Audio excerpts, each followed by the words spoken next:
Welcome to EnglishForAll.id. Best solution for your test. Hai good learners, kali ini kita akan belajar structure section on TOEFL test. Alright good learners, sekarang kita akan belajar tentang object of preposition. Yuk kita simak pembahasannya berikut ini. Sebelumnya, aku mau jelasin dulu nih good learners, apa sih preposition itu? Preposition adalah parts of speech yang menunjukkan hubungan satu kata dengan kata lainnya. Preposition itu, good learners, ditempatkan sebelum kata benda atau noun atau kata ganti. Nah, good learners, preposition juga digunakan untuk menunjukkan informasi pada pembaca good learners. Yang pertama, preposition bisa digunakan untuk menunjukkan di mana suatu kegiatan berlangsung. Contohnya, at the hotel. At di sini adalah preposition good learners yang menjelaskan di mana sesuatu kegiatan berlangsung. Yang kedua, preposition itu bisa digunakan untuk menunjukkan kapan atau mengapa suatu kejadian berlangsung good learners. Contohnya, after dinner. Jadi, after the dinner ini adalah bentuk dari preposition. Yang ketiga, preposition juga bisa digunakan untuk menggambarkan deskriptif umum good learners. Misalnya nih, the girl with beautiful smile. With adalah preposition good learners yang menjelaskan tentang girls itu sendiri. Oke, nah good learners, dalam bahasa Inggris itu terdapat sekitar 80 sampai 100 kata preposisi good learners. Wah, banyak banget ya. Tapi good learners jangan khawatir. Berikut ini adalah preposition yang sering digunakan good learners. Nah good learners, sekarang aku mau jelasin lagi nih tentang object of preposition. Preposisi itu membutuhkan pasangan nih good learners untuk membentuk sebuah prepositional phrase. Dan sebuah prepositional phrase juga diawali oleh preposisi dan diakhiri oleh kata benda atau noun ya good learners. Nah, noun ini disebut objects of preposition. Udah jelas ya good learners? Nah, ini ada contohnya nih good learners, contoh dari prepositional phrase. Yang pertama adalah under the desk. Under adalah sebuah preposisi good learners. Ini adalah preposition. Dan the desk adalah kata benda. Jadi under the desk ini adalah prepositional phrase. Lalu ada during the lecture good learners. Nah, during adalah preposisi good learners. Jadi ini adalah preposition. Dan the lecture adalah kata benda juga good learners. Nah, gampang ya. Good learners udah paham belum tentang contoh-contoh dari object of preposition ini?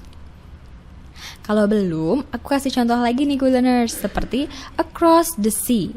Across adalah bentuk preposition good learners, dan the sea ini adalah noun atau kata benda. Lalu contoh yang terakhir adalah after lunch. After adalah preposisi good learners, dan setelah preposisi ini ada kata benda ya good learners, yaitu lunch. Mudah ya good learners?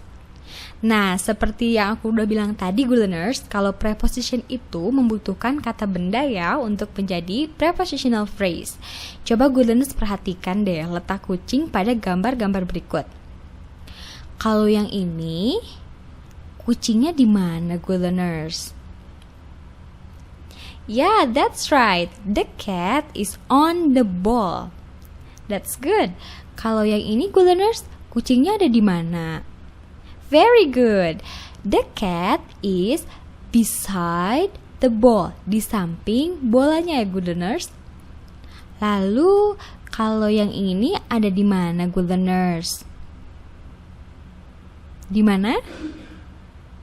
Ya, betul sekali. The cat is under the ball. Under itu di bawah ya good learners. Jadi, the cat is under the ball. Under adalah preposisi ya good learners, dan the ball adalah noun. Jadi, under the ball. Oke, itulah prepositional phrase. Nah, good learners, selain kata benda atau noun, objek dari preposisi itu bisa berupa pronoun, gerund, atau non-clause good learners. Yang jelas, letaknya harus sesudah preposisi ya good learners. Oke, sekarang coba perhatikan contoh kalimat berikut good learners. After his exams, Tom will take a trip by boat. Pada kalimat di atas ada dua preposisi ya good learners. Yang pertama after dan yang kedua adalah by. Coba good learners perhatikan kata his exams setelah kata after good learners. Nah, kata his exams ini merupakan objek dari preposition after good learners. Sedangkan kata boat merupakan objek dari preposition by good learners. Oke, udah paham belum good learners tentang contoh dari object of preposition-nya? Kalau belum, aku kasih contoh yang lain ya good learners. Before going home, we are going to pray first. Nah, coba good learners perhatikan. Dalam kalimat ini ada berapa preposition good learners? Ya, betul sekali. Ada satu, yaitu before ya good learners. Coba good learners lihat, setelah kata before ada kata going home ya good learners. Nah, going home ini bisa disebut juga sebagai gerund good learners. Ini dalam bentuk gerund ya good learners objeknya. Jadi, going home merupakan objek dari preposisi before good learners. Alright, sudah jelas ya good learners tentang object of preposition-nya. Kalau gitu, kita kerjakan soal berikut ini yuk good learners. With his friends, bla bla bla, found the movie theater. Kira-kira jawabannya yang mana nih good learners? Apakah A, has, B, he, C, later, ataukah D, when? Yang mana good learners? Sudah dijawab? Dan jawabannya adalah B. Jawabannya adalah he ya good learners. Nah, good learners, langkah pertama yang harus good learners perhatikan adalah good learners harus menentukan subjek dan kata kerjanya ya good learners. Coba kita lihat contoh soal yang tadi ya good learners. Kita cari dulu verb dari kalimat ini good learners. Yang mana ya? Ya betul, verbnya adalah found good learners. Lalu setelah itu kita tentukan subjeknya good learners. Nah good learners jangan terkecoh dengan with his friend ya good learners. Karena with his friend ini bukanlah subjek, tapi prepositional phrase good learners. Maka dari itu kita membutuhkan subjek good learners. Ya betul sekali, jawabannya adalah he ya good learners. Gimana jawabannya good learners? Betul kan? Nah sekarang aku mau ngasih tips and tricks untuk menjawab soal structure section. Yang pertama, good learners harus mencari verb pada soal terlebih dahulu, seperti yang udah tadi kita lakukan ya good learners.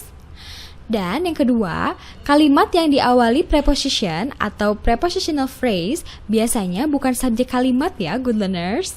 Yang ketiga, good learners jangan lupa nih, rumus dari preposition itu sendiri adalah subjek plus verb diikuti oleh prepositions dan diikuti oleh noun. Nah, tips yang keempat adalah sebuah preposisi selalu diikuti oleh kata benda dalam bentuk noun, pronoun, maupun gerund ya. Nah, perlu diingat juga sebuah preposisi itu tidak diikuti oleh kata kerja ya, good learners. Nah, gampang kan? Makanya, yuk ikuti terus persiapan tes TOEFL dan IELTS di englishforall.id.